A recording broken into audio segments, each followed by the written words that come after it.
অগ্রণী ব্যাংকের হৃদয় কাঁপানো এক অভিযানে বেরিয়ে এলো এমন এক তথ্য যা দেশের রাজনীতিতে আবারও তোলপাড় তুলতে পারে।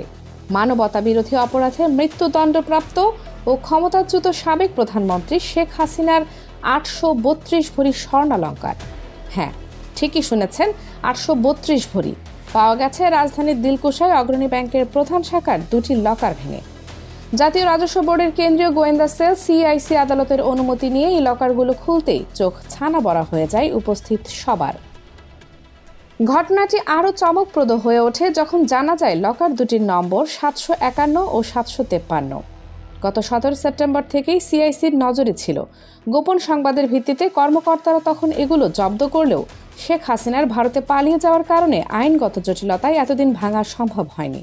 অবশেষে আদালতের অনুমতি মিলতেই গতকাল লকার ভেঙে উঠে আসে ১৬,৬৪,০০,০০০ টাকার সমমূল্যের স্বর্ণালংকার।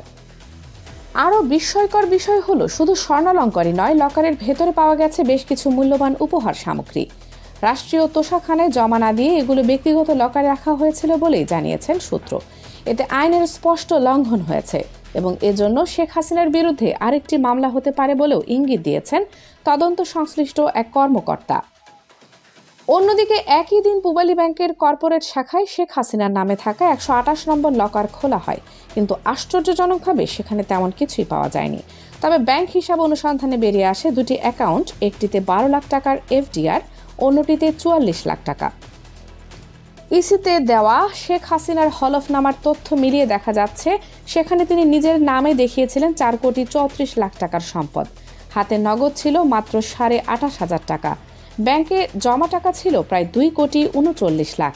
এছাড়া ২৫ লাখ টাকার সঞ্চয়পত্র, ৫৫ লাখ টাকার এফডিআর, উপহার পাওয়া ৩টি মোটর গাড়ি এবং ১৩,২৫,০০০ টাকার স্বর্ণ ও মূল্যবান ধাতু দেখানো হয়েছিল।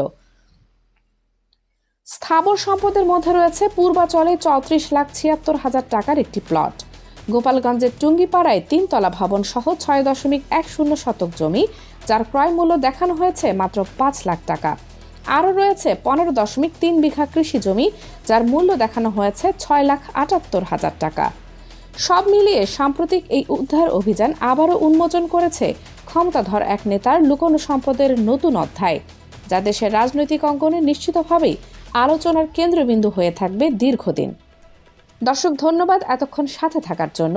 ভিডিওটি ভালো লাগলে এবং প্রতিদিন এরকম নতুন নতুন আপডেট পেতে সাথেই থাকুন।